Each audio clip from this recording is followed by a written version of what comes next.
just like that, we're live with Rachael McGrath from the London Interdisciplinary School, talking about what could be the most recent research paper in the sauna space out of the UK. Welcome to the podcast. Thank you so much for having me. It's a bit surreal to be here. Yeah. Thank you. So you've recently published a really fascinating article looking into sauna and social prescribing. Yes. And you've been working with the amazing Charlie down at the Community Sauna Baths, friend of the podcast, great guy.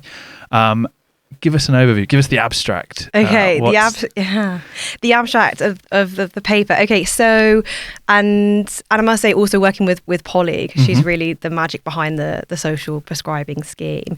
I suppose the big picture abstract of the paper is thinking more broadly about where we are with health in the UK and kind of the NHS's real focus on this concept of neighbourhood health and shifting from like sickness to prevention. There's a real big push behind social prescribing to be kind of the vehicle for that. And I really wanted to see what efficacy, if any, sauna as a social prescription has for kind of achieving that goal. And not only was there kind of no research in the UK contextualized to a population or a sample of UK sauna bathers, there was just no research that brought together sauna and social prescribing. And so what the paper tries to do, at least on like a foundation perspective, is bring all of that together and look at least preliminary evidence for physical and mental health benefits of going to a community sauna, and then I suppose make the case that publicly, is this something that is worth funding for, improving people's health? For context, the term social prescribing. Yes. If the NHS is already doing it, do you have any examples of what that would be? Yeah, sure. So that's a great question. So social prescribing, I suppose the definition of it is a way of linking, we won't use the word patients, but like just individuals with services generally in their community that look to improve their health. So let's say you're somebody that has like multi-morbidity. So maybe you have like an autoimmune condition and asthma, and maybe you live alone, and you arrive at like a frontline service, like a GP. One of the things your GP can do, and it might not be a GP, it could be a hospital, is refer you to a link worker. And a link worker is generally like somebody that will sit down, look at your life holistically, and then make a recommendation that, actually, maybe to combat like the loneliness part of your problem, there is a nature group that runs every Wednesday at your local library, and we recommend that you go and do it. So it's this idea that it's free of charge, and they are sort of local community services, and they kind of broadly fit into categories. So you've got like green prescribing, and then things sort of in the exercise space, so like a Zumba class or yoga. There's also kind of this big category of like skills, so helping people like reskill or like get back into work. And so I suppose saunas as a social prescription would fit. Well, it's interesting because it's quite interdisciplinary. It probably, especially with outdoor saunas, it kind of straddles a lot of those categories, but I suppose it would fit more broadly in sort of the physical and mental well-being chunk. Yeah. Do you find, in the research that you've done, do you find that is working successfully? Is that the general consensus that social prescribing of sauna is working? And if so, in what areas? Is it in the loneliness aspect? Is it in the health and well-being aspect? Or is it just kind of too early to tell? Yeah, too early. So where we're at right now with sauna as a social prescription, and kind of really wish I had more words in the paper to talk about, is it's kind of informal. And that's kind of what I was pointing towards, of like, hey, look, like we have these community saunas in our neighbourhoods, and they're already informally contributing to this neighbourhood health model, but they're not necessarily right now formalised in that route that I just described. So in Hackney, where we were obviously working with Community Sauna Baths, they are getting some referrals like through the GP sort of link worker route for different like referral reasons, and that kind of spreads between like spans between loneliness, chronic pain, and also like life transitions as well, people that are going through different life transitions. But actually, predominantly, a lot of their prescriptions are community outreach. So where in this case with the Community Sauna Baths, they're approaching charities and organisations and saying, look, we can provide you this sauna prescription. It's 10 free sauna sessions. They're working with some refugees, or as one example, they work with like a women's group. And so actually there is really like little evidence, and like certainly not written down, of sauna as a social prescription, and it's certainly not funded, right? Like the Community Sauna Baths fund this through their commercial model. And I suppose we can have a whole conversation about, is social prescribing the right vehicle for getting like sauna funded, because there is no income streams. But it certainly is a vehicle for like making sauna accessible. I suppose the question also there is, obviously it's great that we have community sauna bath projects in the UK that are willing to sacrifice revenue in the interests of bettering the community. And obviously this is one of the principles they stand for. But is it the responsibility of those organisations to bear the cost of, improving the lives of these people? Or is that something that the NHS should be funding? Or,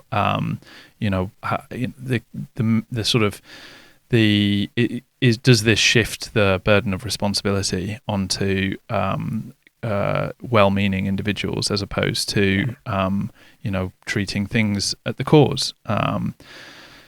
Fascinating question. Yeah, certainly. I mean, and I know we talked briefly earlier about this, so I certainly have my concerns and reservations about the 10-year plan, and about these sort of mind shifts, as they're calling them, from like sickness to prevention, from hospital to community, from analog to digital, and how particularly within social prescribing, it sort of puts a lot of like a burden on essentially the third sector. So like the voluntary, community and faith sectors within your particular neighbourhood, to be the ones delivering whichever service that may be, from like a church group to sort of a gardening session, to Zumba, to free childcare, to sauna, to basically, I suppose, in some ways fix or address some problems that really, they're really stepping up. And it's like, actually, are they the right people to do that?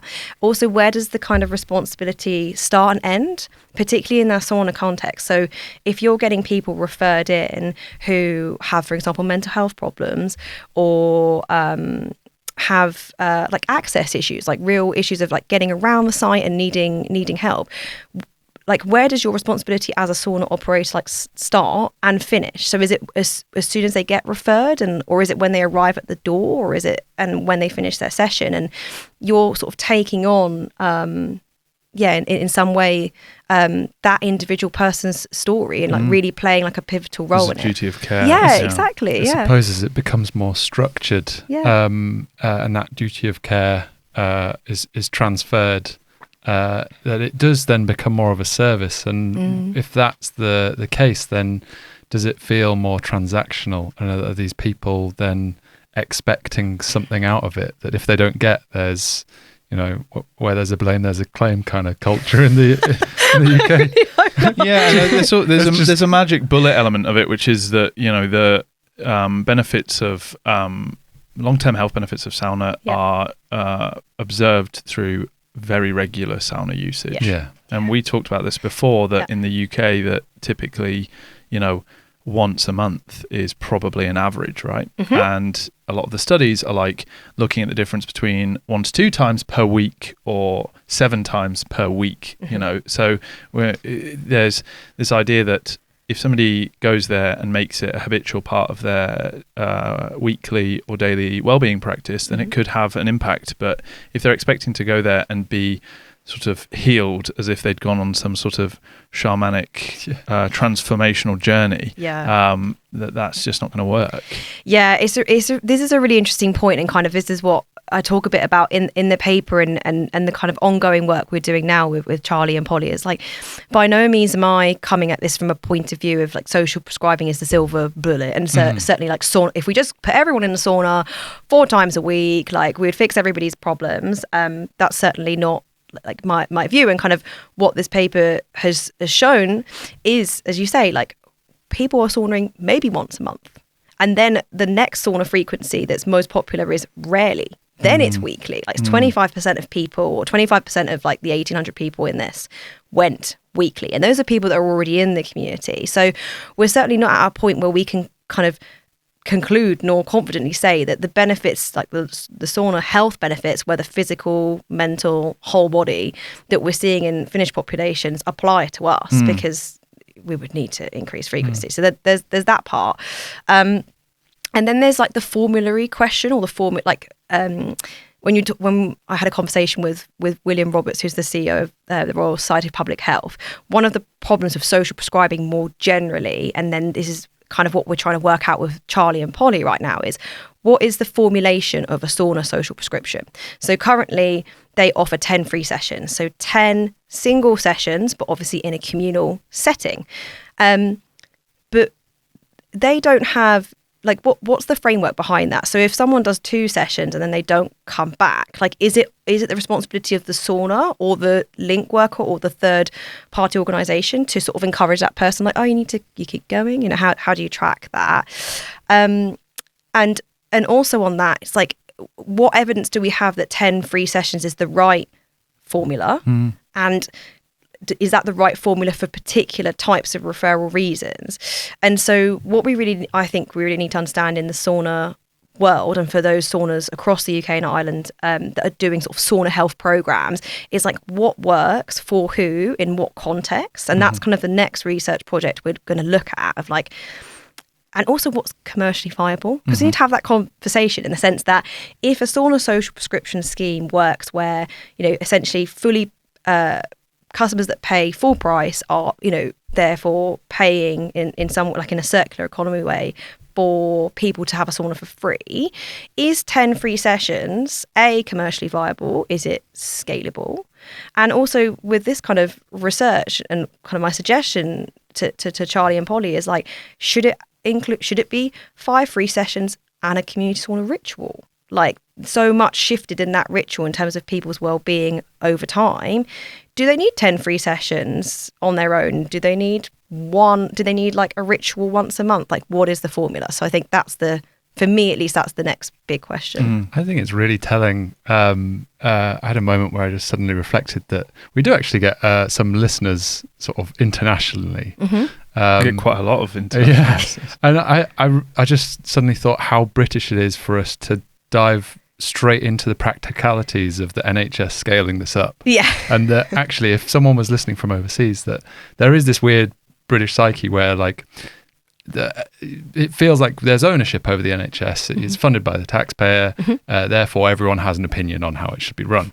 Whereas the States, by comparison, where people pay for healthcare, they go, well, no, we should just set up a load of these, make them accessible to as many people as possible, and then the market will decide that you should do this more, because those people will be happier, those people will feel better, and they'll suggest to other people that that's a good idea, and they'll be a successful business. But I suppose the benefit of with what you've been looking into, as you touched on earlier, is that some of those more vulnerable factions of society that probably couldn't afford to go every day to just a commercially public sauna. Interestingly, in Germany, it's slightly different, and they're, one I often sort of look at as a success story in terms of the regular accessibility to really good wellness facilities.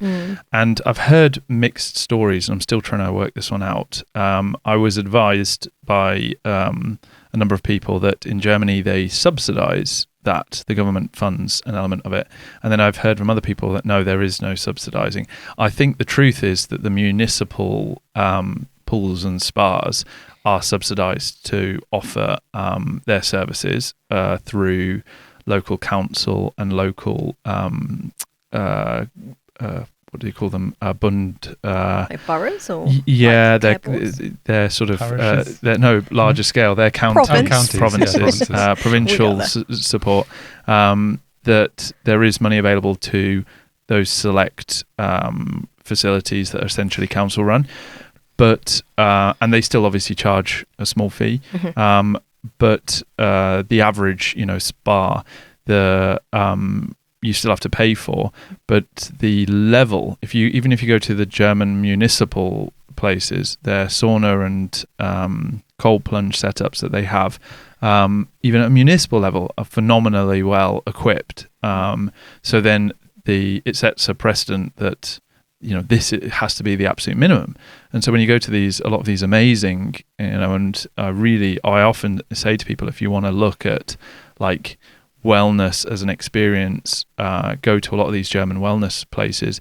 They're relatively inexpensive, and what you get in terms of the facilities, in terms of the experience, is phenomenal. And there are aspects of it which are perhaps a little bit German, like go to recommendations to go to this sauna for 13 minutes, do this. The rules and everything is not as relaxing as the average Brit might appreciate. I suppose I hadn't reflected on the fact that of the ones we've been to together in Germany, the municipal ones, they're like a really high baseline level of quality, and the only thing that really differentiates between those and the more like publicly commercial ones would be maybe a theme, thematic. So something that it's more of an experience, and then also all of the value add. So any upsell opportunity on food and drink. Yeah, the ancillary products. Yeah, it's more at they're trying to capitalize on you being relaxed in that space.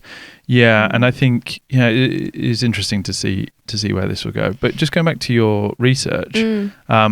Let's talk about the methodology of what you tested, how you tested it, and what kind of interesting data came out from that, as well as any interesting anecdotes around what you kind of found out. Yeah, so my study was a mixed methods project because from an interdisciplinary institution, and I think this is actually probably a really important caveat to this whole conversation of why did I go down the route of kind of social prescribing or viewing that? And that's because LIS, it's a problem focused degree. So you study everything across all of the different disciplines, the arts, the sciences, the humanities, and then both the quantitative and qualitative divide, and you do it through a lens of a complex problem. So kind of one of the requirements for this study and this dissertation was to be addressing a problem. So the way that I chose to frame this issue, after being, a customer at Hackney and noticing they had a social prescribing program, was they're doing all this great stuff, but how are they going to keep this going? And if it is really going, if it is really working, then we need to find a way to kind of make this, sustainable. So that's kind of the caveat to why the sort of the social prescribing lens. In terms of the methodology, so I did I've got a graphic here, which is probably quite helpful, but mixed methods, embedded intervention. So because when I started, I was looking for methodology that I just literally borrow. What would have been really helpful if there was another UK study that had a methodology that I could have just lifted and shifted and then repeated on a UK sample, then great, but that wasn't available. So a lot of the work actually started with just interviewing Charlie and Polly and understanding how would we even operationalize a case study in a sauna. How would we gather evidence of health and well-being impacts and make that happen? And so it ran what we would call concurrently. So I was collecting, I suppose, qualitative data and quantitative data in concurrent streams, and then making sense of it as I went along. And so one part of the study was this intervention. So we literally ran we decided, and this kind of really Polly's steer, and so all thanks to her, that in doing the social prescribing program and doing her work as she hosts a Myth Monday ritual, that she was seeing a profound difference between people that turned up to the sauna alone and people that turned up and participated in a facilitated ritual, and that she really felt there was something there, but weren't able to point to it or put a finger on it. So we decided, okay, why don't we run an aufguss and we'll measure people's well-being before and after, sort of quantitatively, and then qualitatively we'll get them to draw, like as we talked about it. So we'll get them to do body mapping, which is a method from sort of anthropology, because I really wanted to like unpick the embodied experience of sauna and like being in a ritual. So that was one part of the study, and then like concurrently running at the same time was this analysis of this data set, which was really fortunate that Charlie had given me anonymous access to, because of course with my research ethics it had to be anonymous, and so on that part of the study, I suppose we're trying to answer the question of like, what is sauna in the UK right now? Like, what does the sauna culture look like? Who is going? How old are they? Gender, race, background. How often do they go? What do they report as important to them? Do they see any benefits? So I was running this together, like as they say, mixed methods, and then I suppose in like interdisciplinary language, and I was trying to like synthesize all these findings to kind of create new knowledge about that. So on the embedded intervention front, like the sauna aufguss, we had, I think it was 15 people, 18 in total, but 3 didn't kind of finish their after questionnaires. We actually then reran that study for the publication, which we can kind of get to. So we now have a total sample of 35, which is good, because we wanted to like check that the effect I found definitely exists. And we reran it, and it did. So that's good. And that was literally, they turned up, Polly facilitated an aufguss. And so before they got into the sauna, they did a questionnaire, and the instrument I used was a very like specific measure. It was actually designed for out of cancer care for people receiving like alternative therapies whilst they're going through a cancer diagnosis. And that was called the Measure Yourself Concerns and Wellbeing instrument.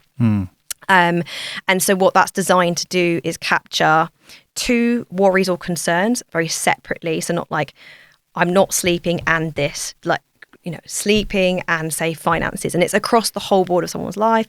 And then they measure or they rate how much that concern is bothering them, and then they generally measure their well-being. So it's this, and we can have a whole conversation about what is well-being. But they respond to this question, which is, I think the exact wording is like, how would you rate your general well-being? How do you feel in yourself? So we took that question, we got them to respond to it. They then did the ritual, which I also took part in, which brings like another layer and question around, I suppose, research of participant power dynamics and validity and all sorts. And then after the aufguss, they rated it again. And then it was just a paired t-test. So just looking at the 2 samples of before well-being ratings and after, and looking like, are they going up? Are they going down? So that was one part.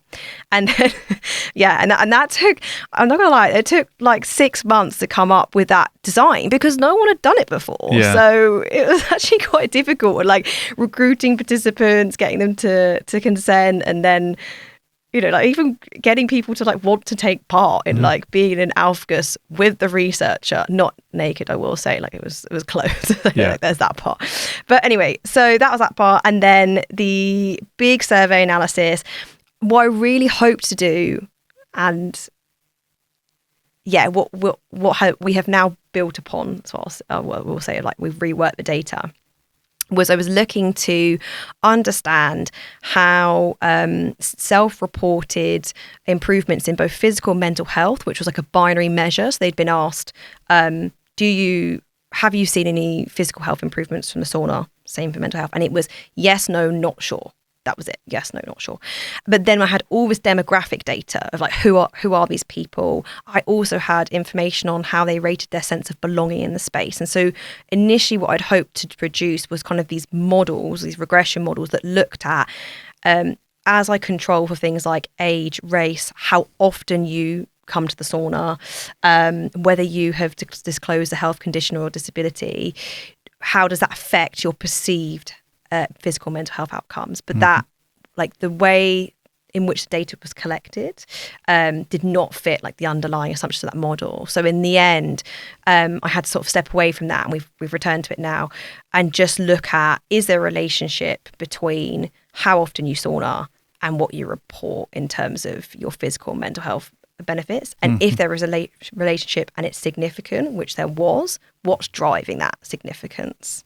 So before we go into why that might be, what did you find with the demographics information? Because I'm obviously fascinated by this, age, gender, race. What did you typically find, and how many participants ended up taking part in this? So in the survey, the survey for context is the Community Sauna Baths annual customer survey that then I did secondary data analysis of, obviously with permission, and they had, I think, 1,795 responses, so call it like 1,800 responses.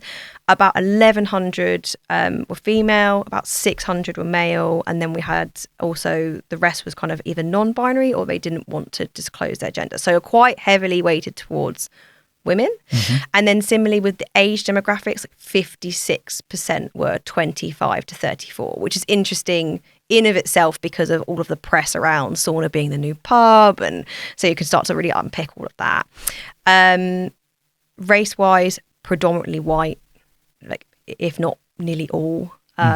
There was some sort of some sort of variation around sort of mixed heritage, African heritage, and Arab, but mostly white. And I think there was British Asian as well. Yes, British Asian was one of the small categories, and some of those look like less than 5% if you added all of those. Yeah, if you add them all together, less than 5%. And I suppose that does make sense in this. So Tower Hamlets, which is not the same borough that Hackney is in, which I'm correct in that, but like the neighbouring borough is the biggest demographic there is Bangladeshi. So and I know that they're doing some work with one of the kind of sauna groups that they're running through their sort of charity scheme is Bangladeshi women, so that they have a place to sauna on their own. So demographic wise, very much trending towards white, 25 to 34, and then the next category on age was 35 to 44, right? And like there really wasn't much in kind of the 65 plus or the 18 to 24. It was just predominantly 25 to 44.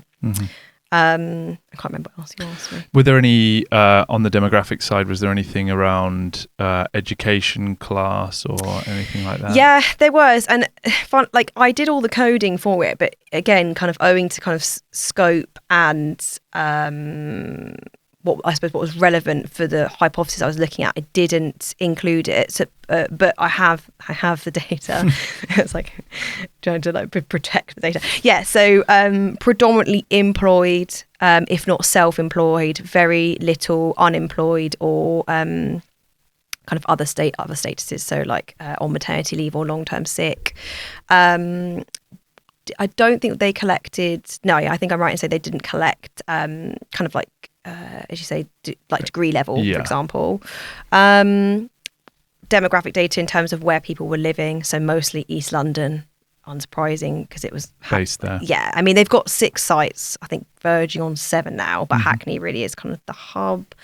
And so it's an important point because it's like it's a case study, right? And it's intrinsic in the sense that for that sample of 1,800 people, they might not necessarily be representative of the UK demographic, but it's a start. So what we can kind of how much utility I suppose those findings have, and generalizing that to everybody else is you need to be careful and, do that. And from your conclusions, just to go back to that other point, the what do you think what do you think is the outcome or what's the driving force? You talked about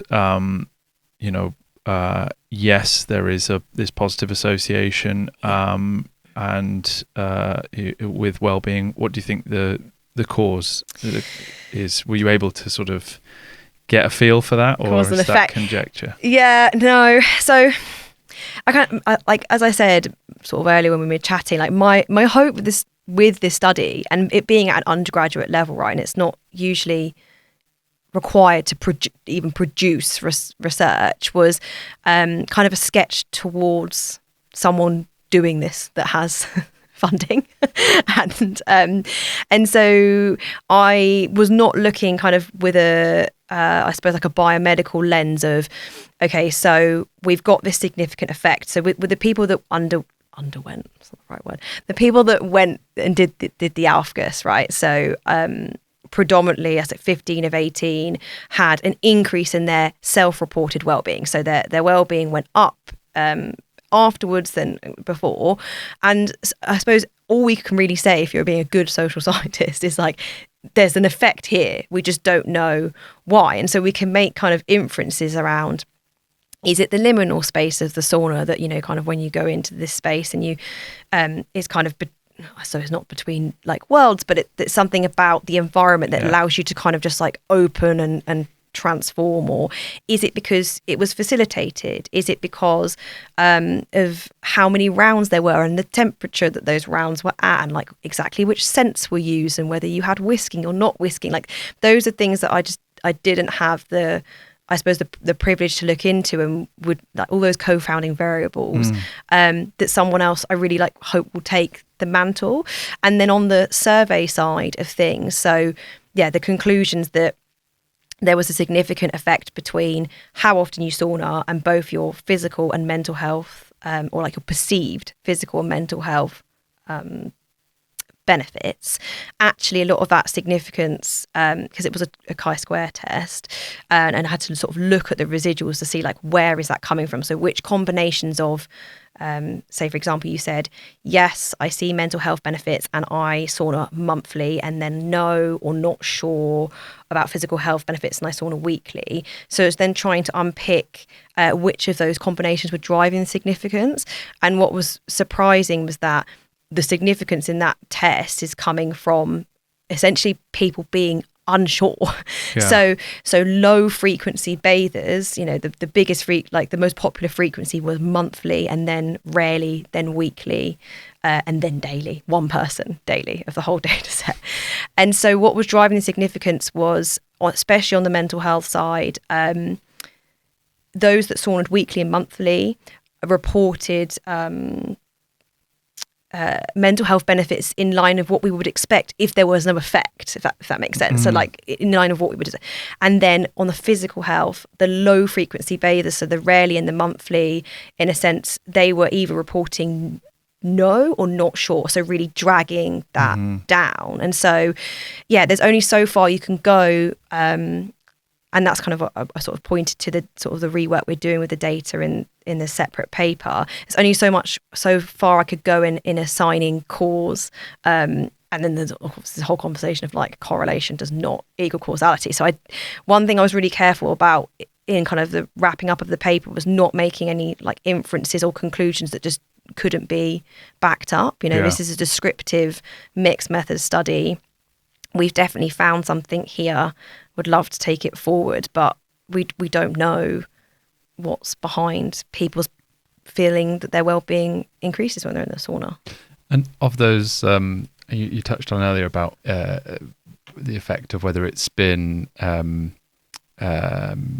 facilitated like a aufguss, a ritual style thing, or if it's just kind of self-service, I suppose, would be the counterpoint. Did you observe both in your study, or was it mainly just these aufguss, these lead sessions? Yeah, so I suppose with the two kind of the strands of the study, so that one was of course a facilitated aufguss, and then anyone that reported or that responded to the survey, there was no question. There wasn't a question that differentiated. So it's a yearly annual survey, right? And so there was no question in there that differentiated, like, are you, when you're saying yes, I see mental health effects, are you saying that based on just using the sauna on your own, or have you also been to some rituals? So yeah, I wasn't able to kind of make that distinction. And I think what would have been great, like owing to more time, would have been having a control group, and that control group being, I was going to say standard of care then, because that's kind of what the NHS talks about when they're looking at new treatments and preventions. But having that control group be, okay, so we put 18 people in aufguss and we do before and after well-being. And then with the same measure, we just pick 18 random people, convenient sampling at the sauna, that have just done an hour community sauna session. So they've been in community, had the opportunity to talk to others, but they've not been in a facilitated ritual. And does that differ? And so, yeah, I suppose the answer is no. I didn't observe both. Yeah. The other thing I was thinking about is it's almost a study into, or an entry level study into the effect of placebo and perceived well-being, but it's very difficult, I suppose, especially on the mental health side, to prove. Even if you combined that as a study with how their physical and biochemical markers changed as a result of sauna, you wouldn't be able to tell whether they changed because they were saunaing or just because they thought they were doing something that was good for them. Right. And therefore, the placebo effect being a self-fulfilling prophecy in that. So, and it being very powerful as well. Like placebo effect has its place, right? Yeah. I think that there's so many ways and that I wish I could have done. There's so much I really wanted to do. Obviously, like once I really started opening the hood and looking in underneath and and picking it all apart, I was like, oh, we could do this and we could imagine if we had, but one had to get a dissertation and so this is it. And I think proud of the scope that it's covered, and that I hope that it kind of, we talked about this earlier, but I just hope it whets people's appetite in the UK to kind of take this forward and go there's something here. But yeah, and I actually think also just on this point, it comes back to academic research and funding and disciplines, right? So kind of what you're talking about here with biomarkers is okay, so if you were a sports scientist and your sports science faculty got some money to do a sauna research, a research program, great. And then you're only looking at it at that lens. Coming from an interdisciplinary institution and not a research-led one either, I suppose I was really biting off a lot. I was really trying to bring together anthropology, neuroscience, public health, and paint a broad picture of, we have this issue in the UK of, we have several polycrises right now, one problem affecting people's health, and here is something going on that has this kind of informal potential that no one's really talking about outside of the sauna community, and let's just see if we can get some evidence on paper that this is having an impact on people, and then someone else can kind of start to really unpick that in its and whether we should do that in an interdisciplinary fashion, which I would like to do, or a disciplinary fashion, and someone comes along and says, okay, well, I'm going to look at the psychology impacts of that, and then I'm going to look at so on and so forth. So let's see. Some of the qualitative research you did as well, we touched briefly before on Kiki Boba, for example. I think some of the listeners will find that quite fascinating. Yes. Do you want to talk us through what your findings were there? So on the qualitative part, and again, context being that, part of the scope of meeting, I suppose, a brief, which is an interesting discussion of how research is, how all knowledge is created, was that we had to do at least one qualitative and one quantitative method and synthesize them together, being interdisciplinary. And I really didn't want to do interviews or surveys because I just thought I was being done to death. And this is a really interesting field and we're doing something completely new, so let's give people the opportunity to and also a lot of people are not verbal or written, that's not how they communicate their experience. And I was taking this brilliant practical ethics and ethnography module at the time, and we learnt about this methodology called body mapping. And I was like, maybe we could get people to do body mapping after the sauna and sort of get a real sense of their own perception of how that sauna impacted their body. And so traditionally sort of this methodology comes from it's quite new.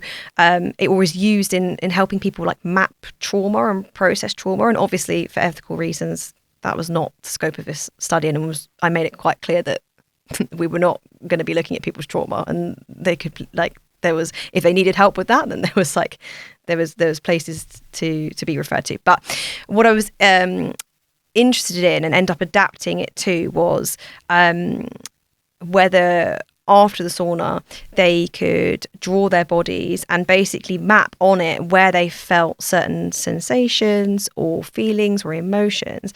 And so whilst I had a methodology and a prompt, which was more just around, so for example, like tune in and notice your sensations. So it was quite, it tried to be not leading in like how people, what they drew, how they drew it, what colours they selected, how they represented themselves.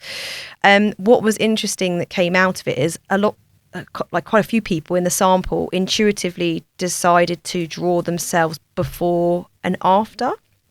And then I actually didn't notice this myself. I mean, I saw what I saw, but I didn't know about this boba kiki effect until I put it under the nose of one of my friends who's interdisciplinary, but she's an artist. And she's like, do you know the boba kiki effect? And I was like, no. And then she put these two shapes up in front of me. And essentially, I mean, I don't want to like ruin it for people, but like essentially it's kind of this association we make in our brains between words and shapes. And so someone will show you these two shapes. And so one is almost like a cloud, let's just say, and the other one is like a spiky star. And so they'll say to you which one is boba and which one is kiki, and people will always say kiki is the spiky one and the boba one is the cloud one. And then when we look back at the maps, we were like, oh, because these maps, like the people that had done before and after, their before bodies were so spiky, like everything was spiky, even their toes were spiky, their hands, their fingers, their head, and then all the sort of things that they depicted on the inside of their body were just very harsh, very linear. And also to say, like, that's my perception, right? Like, that's my brain making sense of it. You might look at it and think something else. And then their after body was just like really bulbous, like really like really soft, round, very like a lot of flowy drawings. Yeah, a lot of like, I mean, you guys have seen them, because I've got to keep them like confidential, but you've seen them, and so a lot of gingerbread men, like or sort of gingerbread looking, or like rounded Michelin outlines, or like the Michelin man, and so. I hadn't noticed it, as I say. My friend pointed it out, and I was like, "That's so interesting." So people are intuitively representing themselves as like this kind of like stuck, harsh figure. Did you get them to draw both depictions afterwards, or did you get them to draw? Yeah. It'd be really interesting to see if they body mapped beforehand and then afterwards. And then after, yeah. Whether that was still the case, or whether there's a projection because of the feeling of status change. 100%. And like, this was all the questions we had when me and Polly were working out how on earth were we going to do this. Like, I mean, like, for context, we had an hour and a half. Charlie basically said, like, you can have the sauna. So that's a commercial loss to them for using the sauna for that time. And we were like, okay, so we've got to get 18, and we had 22 signed up, so we have to get 18 people plus the two of us in a sauna. They need to arrive, consent, get changed, we need to do the ritual, then they need to rate their well-being, then they need to do the ritual, then they need to get out, and then we need like space for like 22 people to stand and do these A1 drawings. Just like, how? And so one of the things, I really wanted to do that, right? So I was like, let's do before and after, so they can do a before map, before rating, and then after map and after rating. But like, as with all research, you have to kind of work in the confines that we had. And so I would be really interested to kind of do it, and that we're talking about whether Community Sauna Baths has a really great ritual program, as didn't they win an award at the summit for their ritual programs, right, or for their programming.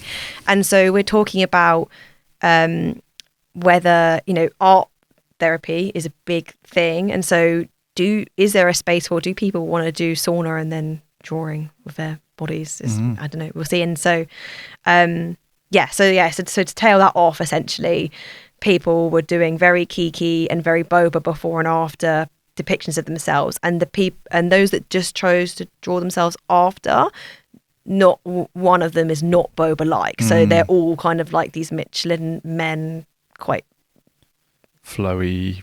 Yeah.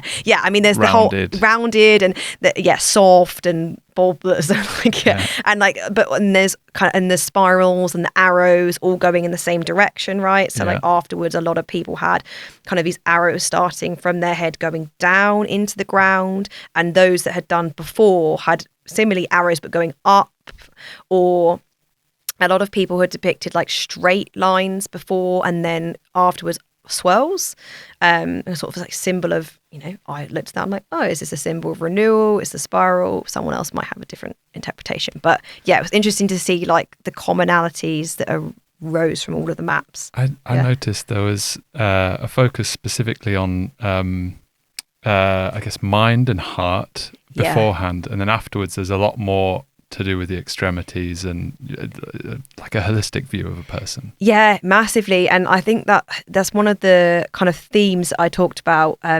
So I wasn't sure if it was to do with the contrast therapy, which you guys will know a lot more about than me, right? But so we didn't, we were quite keen to try and make the ritual that they did, the aufguss, as authentic as it would be, so like as if we weren't there. So we didn't say to them, you have to cold plunge between, like it was option, but most people did. And so one interpretation of the after maps where there was a lot of comments on kind of itching or tingling in the extremities, or sometimes even pain, and like noticing pain or coldness in the extremities, or just actually having colour or shapes that isn't, as you say, like is not just torso. It was like, oh, suddenly I have a whole, like there's no awareness. Yeah, exactly. And so one of the themes I talked about was kind of like the reconnection of body and mind. Yeah. And is there something about A, sauna, but B, specifically taking part of a ritual where you're kind of like, you surrender yourself in the space, because of course you can choose to leave, but like you're surrendering yourself in the space, you're kind of breathing, I suppose, rhythmically and experiencing like extreme heat, and like you're in a sort of like extreme condition, that you have nothing else to focus on than like your inner world. And so what was interesting after is like in all the after depictions, people were so aware of all of their sensations, from like hunger, sadness, pain or absence of pain, being itchy, just like it's almost like the sauna had basically gone like this, and suddenly their mind and body had been like, oh yeah, like I have hands, like although it comes back to that maybe needing to do it before and after, because then if you're asking someone to depict something from memory and then something as they feel presently, there'll be an influence, a bias there, a bias for sure. That's like one of like the many I tried to be really open and transparent about like the many limitations to this paper and the methodology, and like the project in general, and sort of, we touched on this earlier, but like how did me being in the space impact people, right? And so I chose to be in the ritual from a methodological standpoint, participant observation. So because it's so I want to say novel, but then that sounds like really congratulatory. What I mean is, because no one has done this before, and particularly not in the UK, I wanted to be able to like make sense of the data that came out of it. And so I wanted to experience it at the same time. And also there's this whole, it's really fascinating, at least for me, like conversation in sort of anthropology around being a host versus a guest in a space. And in some ways you think, you might think like the power dynamics are like, I'm this researcher, so therefore everyone's going to be performative and like try to give me the results that I want, or like might be conscious of my presence. But actually it's the reverse, in the sense that I was really the guest in the space, because it's like Community Sauna Baths that had to like allow me access in to even do the research, and also the participants, like they have, I suppose, that like the power of like they're letting me in to see their experience. But yeah, and also that brought all sorts of like logistical problems, because like then I'm getting out of sauna like sweaty and where like everybody else, and then I'm like running around with these A1 these A1 pieces of paper trying to get people to do body mapping, and then suddenly I'm running around, have you done your questionnaire, and like just like frantically, and a lot of like the data that I end up having to transcribe was just like drizzled in sweat, quite literally, or like, and like the ink was running, and afterwards, Polly and I like sat by the fire and just like decompressed, because we had been setting up since, I think we arrived at 3:30 or 4 o'clock for like a 7 o'clock aufguss. So we had to basically design the space, because you're like, where are all these people going to stand? And I don't know if you've been to Community Sauna Baths. Okay, so we used the Lunar Lodge, which is the one round the corner. For context, like for people listening, we basically had to clear like kind of like there's a hallway to it, isn't there? We cleared that, and we had like these long tables on either side, and we basically had 10 people either side just standing over on like makeshift tables, like drawing. And afterwards, I think we were just overwhelmed, and we were like, have we done it right? Have we did we get, not that there's a right and a wrong, but like, did we get completion rates? Did we get what we needed? And had to sort of like give ourselves a bit of a pep talk that like we've tried something completely new here. And I suppose one thing I can reflect on and share with other people is like all the ways not to do things, or like how to do things better, like that I've got. Brilliant. So what's next in terms of your research? Where are you focusing in next? So next, that is a good question. A couple of things. So quite like serendipitously, I was funded, I suppose, a ticket to go to the sauna summit, which was great. And it was at the time that we'd just done the ritual, and I knew that Dr. Martha Noosa was speaking, and I was just like, I know she's going to say something that's going to help me contextualize these findings, and so I really want to hear that keynote. And so I was really fortunate to go to that day. I reached out to her afterwards and explained what I'd been doing, really because I was looking for someone to help me understand what I'd found, and also whether there was any opportunities to like continue research in this space. And now we're actually, with her team as well, I should say, with her postdoc and her research assistant, we are actually collaborating on a publication that will hopefully be out next year that's on sauna, wellbeing, community and ritual. So that's really exciting. And that takes all of the data from this study and a bit of the framing around sauna as a health intervention. So that's exciting. And then the second thing that is sort of in the works with Charlie and Polly is this, and it's kind of what I concluded at the end of the paper. So I really wanted to do from the get-go this really focused study with that wellbeing instrument that I referred to, this measure yourself concerns of wellbeing, and like, let's have a group of socially prescribed bathers and non-socially prescribed bathers, and they do their 10 sessions the same, and it's a mixed methods tool, right? So it records like why they've been referred, what worries and concerns they have, and how those change or don't change quantitatively as the sessions go on. And so then you really start to build a picture of the formula of the prescription. So what would work better for people that have arthritis versus people that have just been experiencing a bit of social isolation, for example. So I pitched that proposal to Charlie off the back of this paper, because there was this requirement within my university to translate your academic findings into like what they called a real world product. And so we pitched that, and they want to do it. So that is going to happen after I have a holiday. Super exciting. Congratulations. Congrats. Thank you.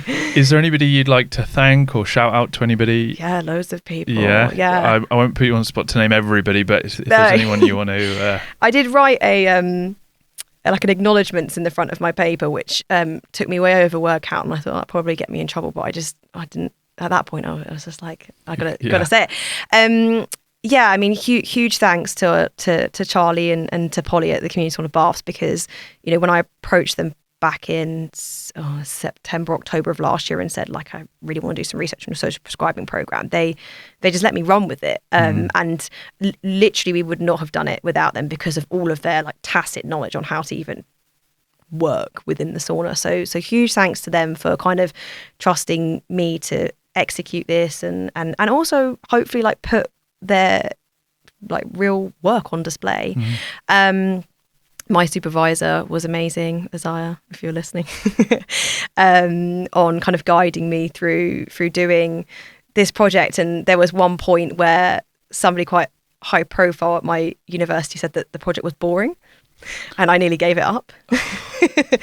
So yeah, big thanks to him. We're glad you did. Supervisor. Yeah, it's not boring, it's interesting for sure. Thank you. And then just generally like the sauna community, because I only started saunaing myself like literally this time last year. That's when I this was not in my life. Yeah, I was going to ask. We've heard all about your research and this amazing work, but how did you even like come across the sauna? Yeah.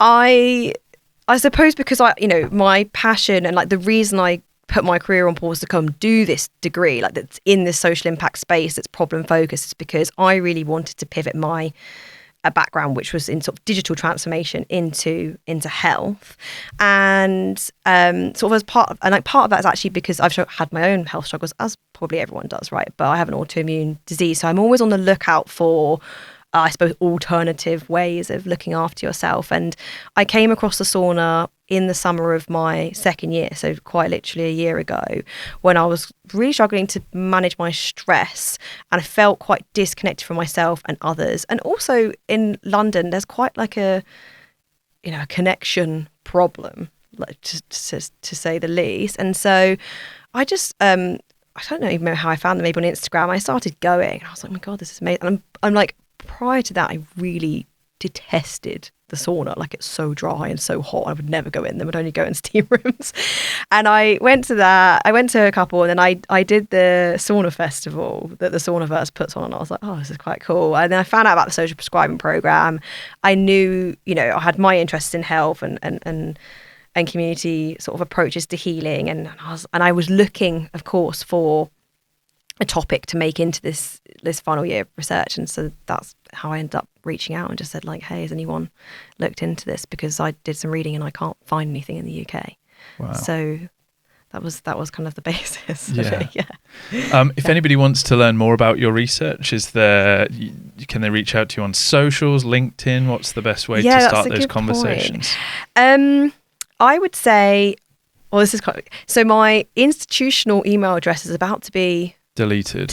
Yeah. I'm orphaned from the institution, and I think I get like an alumni address, so I can share that. But probably I'd say LinkedIn. I do have an Instagram, of which the handle I've just changed, and I can't remember. I think it's like RMJ_. I'll find it. It's fine. We'll put some links in the description to this. Yeah, but and do you use academia.edu? Is that a thing? I do not. You Should don't?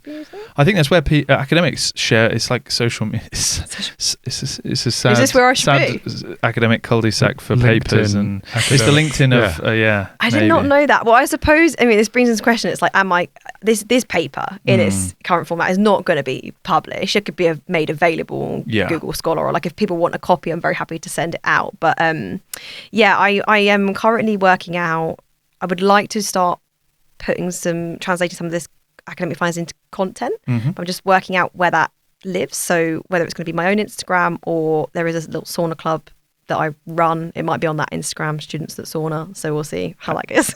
And you're working with the guys who are sort of founding and setting up the SRI, the Sauna Research Institute, which I guess we've touched on before. I know Glenn Auerbach is a big proponent of that movement as well, that essentially trying to bring interdisciplinary academics together to discuss the amazing subject of sauna. So so potentially, if they have their first ever publication, then you can try and the annals of the SRI. Yeah, let's see where that goes. I'm chatting with Eric about kind of what opportunity there might be there, and whether that's within the organisation itself or funding me, looking at you, Eric, to do some research. So yeah, we'll see. Great. Thank you so much for coming on the podcast. This has been really insightful, really good deep dive. So yeah, thank you so much. Appreciate it. Thank you. Thank you.